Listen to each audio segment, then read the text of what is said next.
Eh bien bonjour, je suis Marie-France Soudard, je suis créatrice et responsable de Maya d'édition, qui est une petite maison d'édition dans la Corrèze très profonde. Ce matin, j'ai quitté ma maison en plein milieu des bois pour venir jusqu'à la capitale, Bordeaux.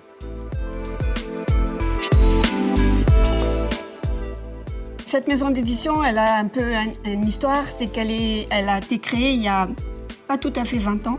Et moi, à l'origine, j'ai une formation classique. Je suis ethnologue, ce qui lui donne une couleur particulière. J'ai beaucoup voyagé et travaillé en Algérie, au Pérou, au Mexique. Et par les hasards de l'histoire, on est arrivé en Corrèze. Je m'y suis tout de suite bien sentie, mais avec un sentiment de ne pas bien comprendre ce pays.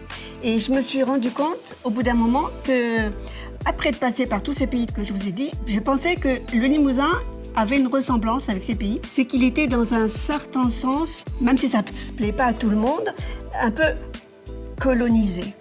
Et c'est à partir de là que j'ai eu l'occasion de faire un livre sur le Limousin. Je parle de moi parce que tout est parti de là.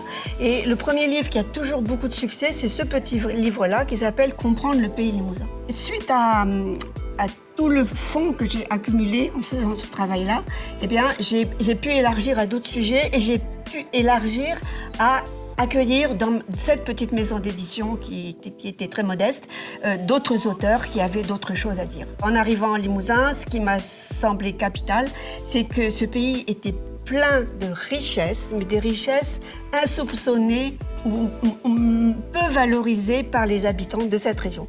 Donc, tout ce que j'ai essayé de montrer, c'est toutes les richesses, pas seulement les richesses disons architectural, patrimonial, si, patrimoine, mais le patrimoine immatériel autant que le patrimoine matériel. J'ai souvent l'habitude de dire le matrimoine autant que le patrimoine. C'est tout ce qui se transmet oralement par les femmes.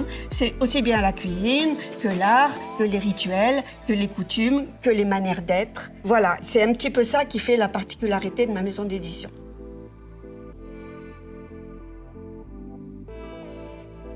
Alors, les toutes dernières parutions, ce sont ces deux-là. Alors ça, c'est un travail un peu, pas vraiment classique, mais quand même, c'est un peu la série des documents vécus. Comme j'ai fait un livre sur les paysans du Limousin, sur les gabariers de la Dordogne, là, c'est un livre sur un vieil agriculteur qui a 87 ans et qui a été à l'origine de la transformation de l'élevage bovin en Limousin. C'est-à-dire qu'il a eu, dans les années 50-70, il a fait sortir les vaches des étables pour les mettre en plein air et pour en faire des broutards qui a amené les vaches à une plus grande sélection et ça a amené à la notoriété de la vache bovine limousine. Il remporte vraiment un grand succès parce que il se trouve que tout le monde aime les vaches. Et puis le deuxième, c'est celui-là, qui est un livre assez étonnant parce qu'il a été écrit par Michel Perramort, qui est l'auteur qu'on ne présente plus d'une centaine de romans et qui est capable aussi de ciseler des tout petits textes comme des petits bijoux sur le modèle des haïkus japonais. Et ils ont été illustrés par Martine Peucker-Braun, qui est une artiste de la Creuse, qui fait aussi des cartons de tapisserie pour Aubusson. Et dans les prochaines parutions, il y a l'histoire d'un village abandonné qui s'appelle Cléda en Limousin. Quand on me raconte les vieilles pierres, c'est l'histoire de la renaissance d'un village vraiment totalement abandonné dans les années 60 et qu'une association fait revivre en créant des événements, reconstruisant une chapelle, etc.